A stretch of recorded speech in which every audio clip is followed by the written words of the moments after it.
common, very sneaky trap. I call it the motivation lie. Just think about the last time you started something new. You had that amazing burst of energy, right?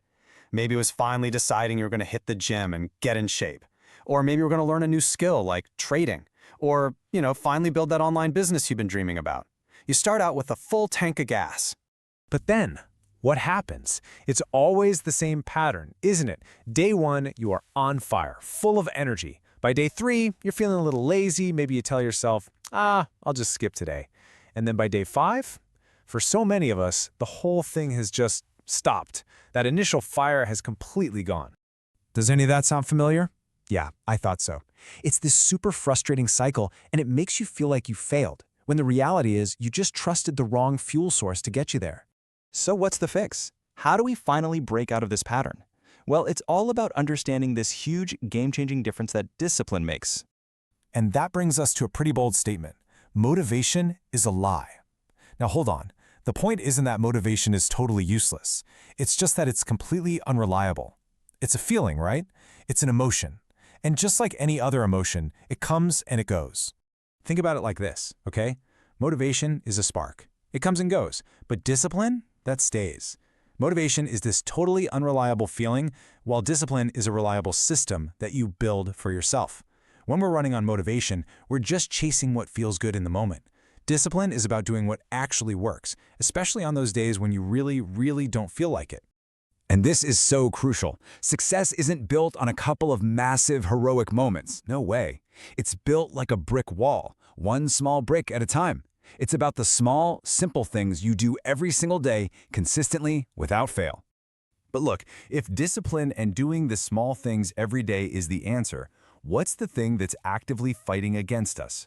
What is the real enemy in this battle for consistency? The answer might actually surprise you.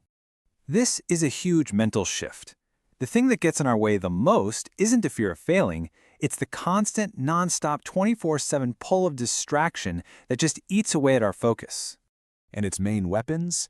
They're everywhere. It's the phone in your hand. It's that infinite scroll on Instagram and YouTube.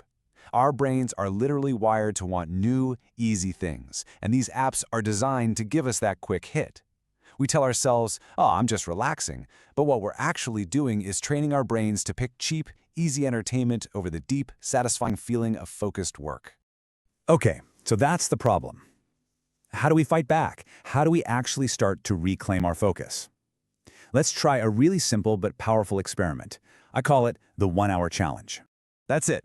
Just one single hour. That's the whole commitment. 1 hour of pure, protected, deep work. No excuses.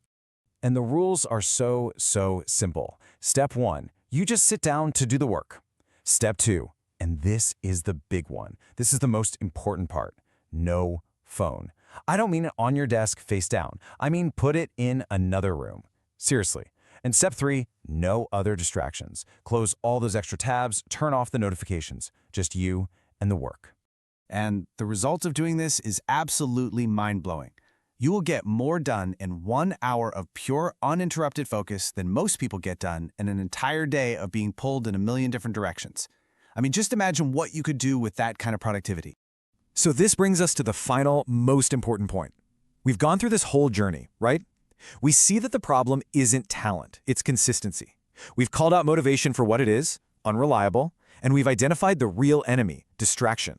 We even have a simple plan to fight back. So everything we've talked about leads to this single moment. The final question is really for you. Are you going to stay stuck in that same old cycle of starting and stopping? Or are you going to take all this and finally decide right now to make a real, lasting change? And here it is. This is the most critical part. The change doesn't start tomorrow. It doesn't start on Monday. It doesn't start when things calm down. The real power is in this moment. The real change, the kind that actually sticks, begins today. Not with some big, crazy plan, but with one simple choice. So, what will your one